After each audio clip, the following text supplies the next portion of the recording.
ऐसे राक्षसी प्रवृत्ति के जो लोग होते हैं ना, वो किसी की नहीं मानते, फिर कुछ भी हो जाए। भाभी बार बार समझा रही ला देवर माने जाओ, लेकिन कहाँ माने का बहो।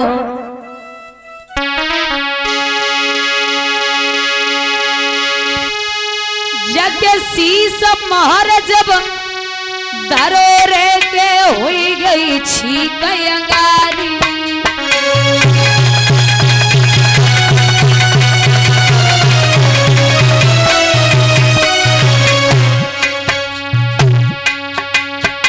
अरे पटास रपटो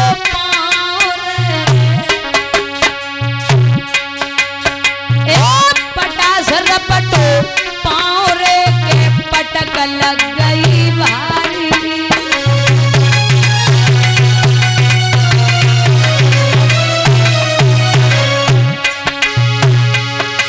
महाराज बिलैया घर में रोई रही है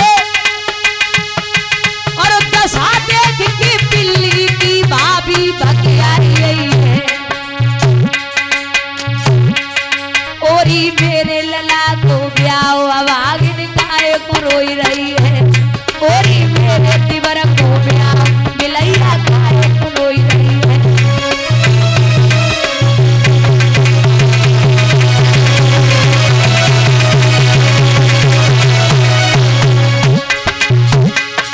अरे काय को रोई रही है, वो बिलैया काय को रोई रही है। ओरी मेरे लला को ब्याओ आवाज निकाय को रोई रही है।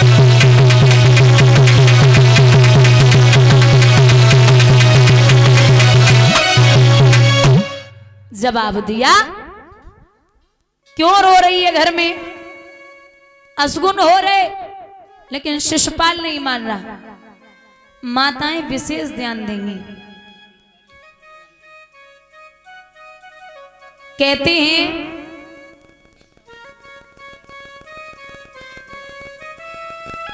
और ये 201 रुपए से सम्मानित कर रहे हैं विश्राम सिंह भैया। समस्त स्टाफ को सम्मानित कर रहे हैं 50-50 रुपए से।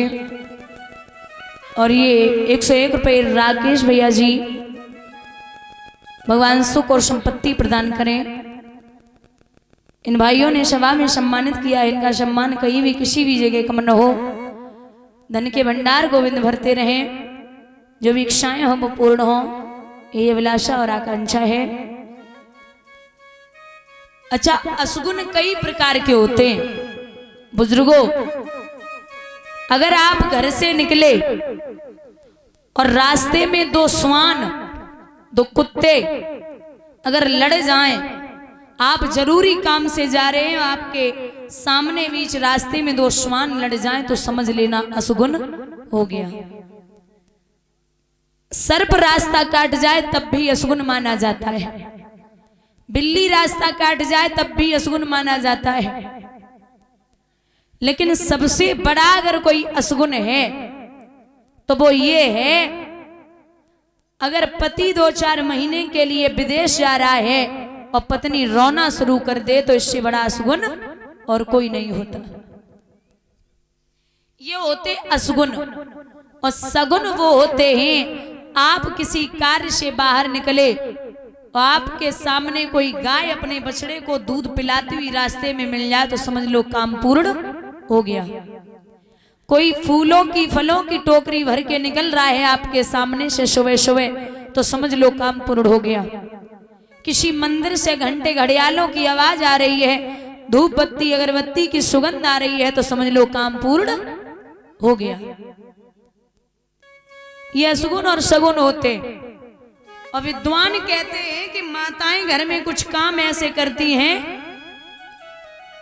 जिसे करने से घर में 100% गरीबी आने के चांस रहते हैं। पहला, माताओं को कभी भी खड़े होकर के बाल नहीं निकालने चाहिए। दूसरा, बुझे हुए चूल्हे पर कभी बर्तन नहीं रखना चाहिए। तीसरा, शाम को सूर्य अस्त होने के बाद में घर में झाड़ू नहीं लगानी चाहिए।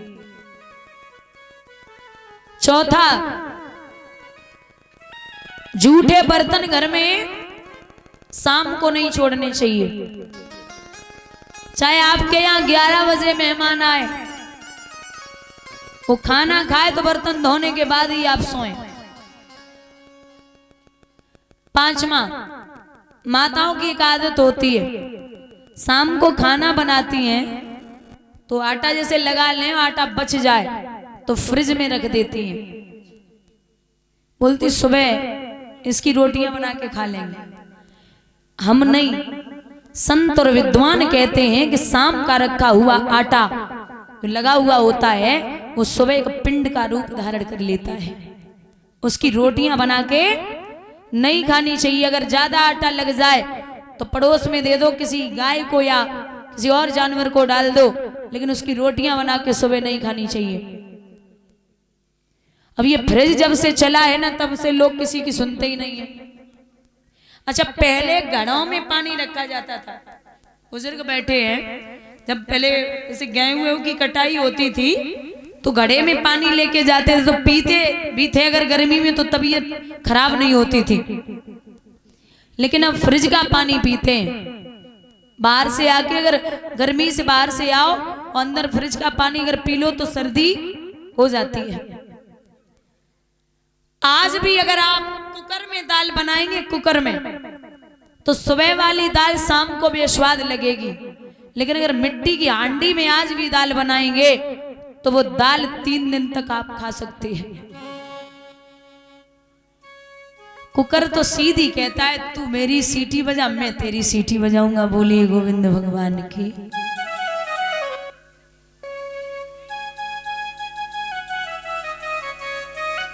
याद रखें, और अंधेरे में कभी भोजन नहीं करना चाहिए। अंधेरे में कभी भोजन नहीं करना चाहिए। अंधेरे में भोजन तब भी नहीं किया जाता जब घर में कोई परेशानी हो। बंधुओं,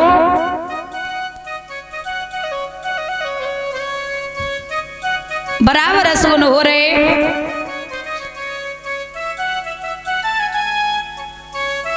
लेकिन नहीं शिशुपाल मान रहे।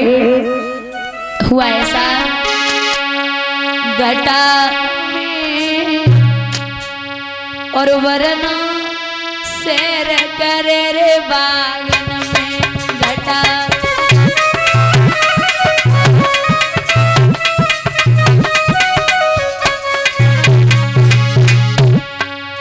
शिव वरना के सैरा सोवे।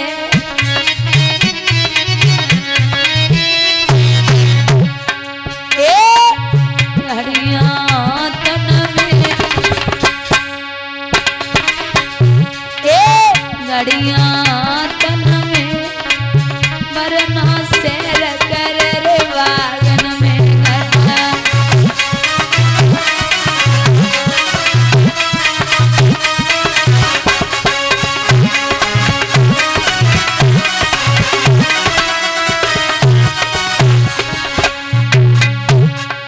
घटा छाए रही घन में, मरना सैर कर रे बागन में।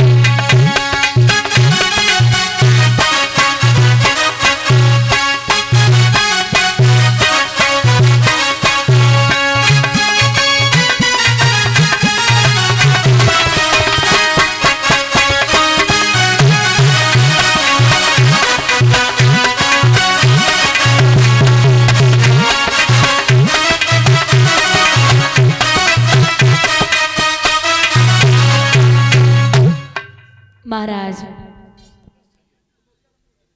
आज जब जा रहा है शिशुपाल और दंतवक्र, ये दोनों भाई थे। बारात लेके जब चले, रुक्मिणी ने सुना है कि शिशुपाल आ चुका, तो बड़ी परेशान भगवान को याद करके बोली, है कन्हैया, अगर आप नहीं आए तो मेरे 2 पैसे की हो जाएगी। आ जाइए कृष्ण।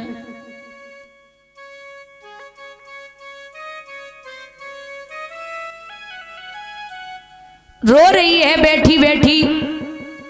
तब तक एक सुदेव नाम के ब्राह्मण आ गए। बोले माता भिक्षाम देहि, अरे कोई है? रुक्मिणी रो रही थी, बाहर निकल के आई।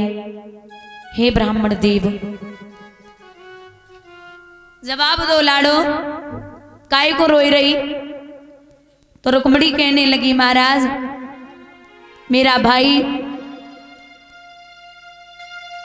अपने साले शिशुपाल के साथ में विवाह करवाना चाहता है, मैं नहीं करना चाहती, आप कुछ करो। ब्राह्मण बोले मैं क्या कर सकता हूं? बोले कुछ भी करो। अरे बताइए तो सही। तो बोले महाराज मैं एक पत्र लिख रही हूं, आप उस पत्र को मेरे कन्हैया तक पहुंचा दो। एकदम से ब्राह्मण बोले पागल है क्या? तुझे पता भी है यहां से द्वारिका 750 कोस है, मैं पैदल नहीं चल पाऊंगा क्योंकि मैं बहुत बूढ़ा हूं। अच्छा बुजुर्गों, ये द्वारिका नगरी जो है ये भागवत रहस्य का प्रमाण है कि इसकी लंबाई थी 450 कोस और चौड़ाई थी 250 कोस। इतनी लंबी चौड़ी थी द्वारिका नगरी। जब रुक्मिणी ज्यादा रोई है तो भगवान बोले लिख दे। वो ब्राह्मण कहने लगे लिख दे पत्र, मैं पहुंचा दूंगा। तो आज रुक्मिणी जी पत्र लिख रही, एक अक्षर लिखती आंसू टपक जाता मिट जाता, फिर एक अक्षर लिखती फिर आंसू टपकता फिर मिट जाता।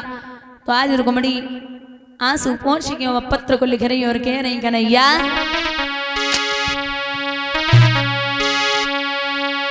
अरे लिखत रुक्मिणी नारी और भगवन शरणालय तुम्हारी।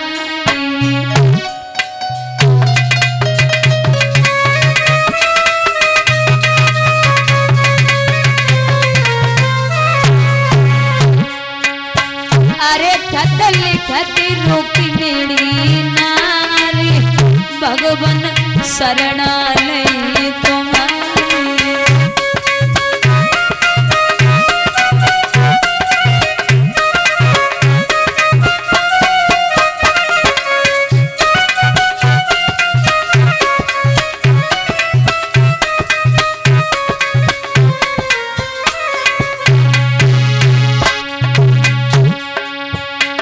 भैया ने बुरो कियो है, शिशुपाल बुलाई लियो है भैया।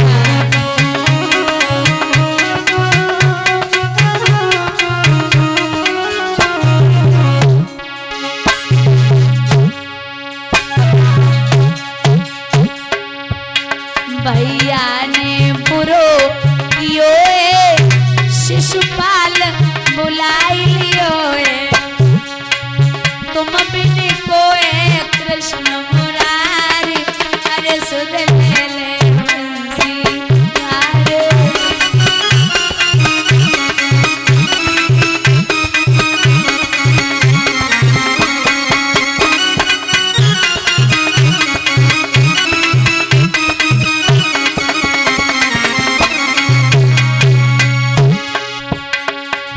अरे खत लिखत रुक्मिणी नारी, अब सुध ले ले बंसी वारे।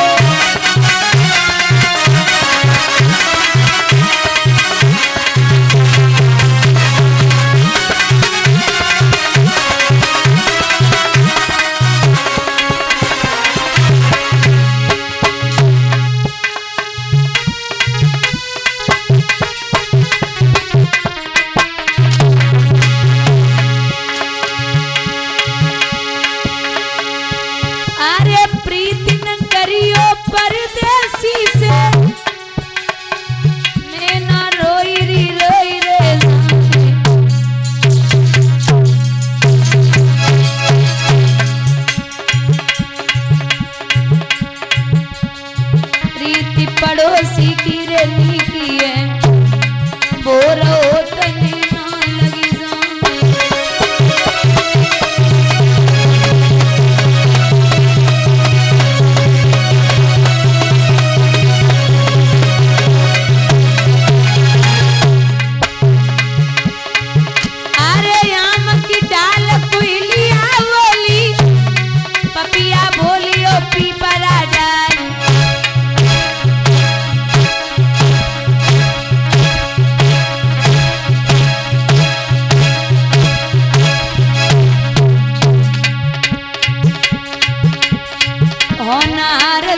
और ये 100 रुपए से सम्मानित करें श्री बलवीर सिंह यादव जी,